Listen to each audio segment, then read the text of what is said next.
falando mal aqui dos ateus que não, desculpem, mas falo mesmo, que não se posicionam politicamente. Então, é como eu estava falando, né? Tudo é política, na verdade. Porque as pessoas, às vezes, elas têm uma visão errada de política, acham que a política ela é algo negativo. Mas a política, as pessoas elas têm interesses e questões antagônicas, às vezes. Eu tenho um interesse, a outra pessoa tem um outro interesse. E aí a maneira de você chegar num consenso de uma forma, em teoria, civilizada, né? Sem que necessariamente tenha que envolver a força ou alguma violência, de você mediar esses conflitos é a política. Entendeu? É verdade. Olha essa pergunta aí do Rafa, ele ficou curioso para saber sobre as provocações. Como são as provocações? Que tipo de provocações? Assim, eles, primeiro assim, hoje em dia, até tá mais com relação à política, né? Como eles sabem que eu sou de esquerda, eles começam a fazer provocaçõezinhas com relação a coisas do governo, né?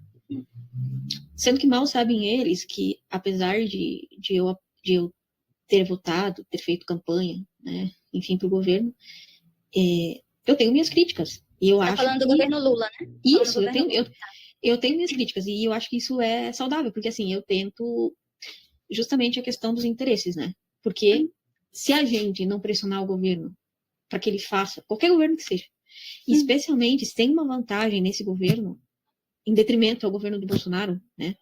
Uma vantagem, claro, dentre várias outras, né?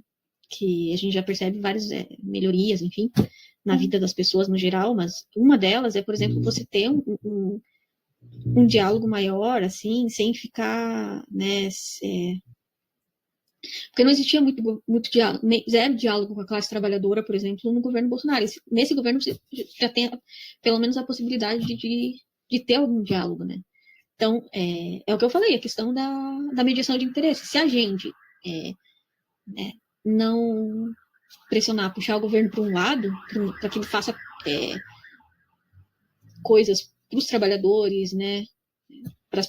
Principalmente, né, para os trabalhadores, para as pessoas mais pobres, enfim, o lado do mercado financeiro, enfim, os super ricos, eles vão estar pressionando através, por exemplo, da mídia, que eles mesmos patrocinam. Então, se a gente não pressionar de um lado, a minoria rica vai pressionar do outro, entendeu? Então, eles vão ficar ali pressionando sozinhos, o governo vai ter que acabar cedendo, né, justamente por conta dessa pressão. Então, por isso que é importante, né, a pressão do nosso lado. Mas em questão de provocação, ali só voltando para a pergunta, mais isso, provocação com relação ao governo, com relação à esquerda, com relação a alguns pensamentos que eles, alguns espantalhos que eles criam em cima da esquerda, né, eles ficam fazendo comunista, sei lá, que coisas do tipo sobre espantalhos sobre o feminismo.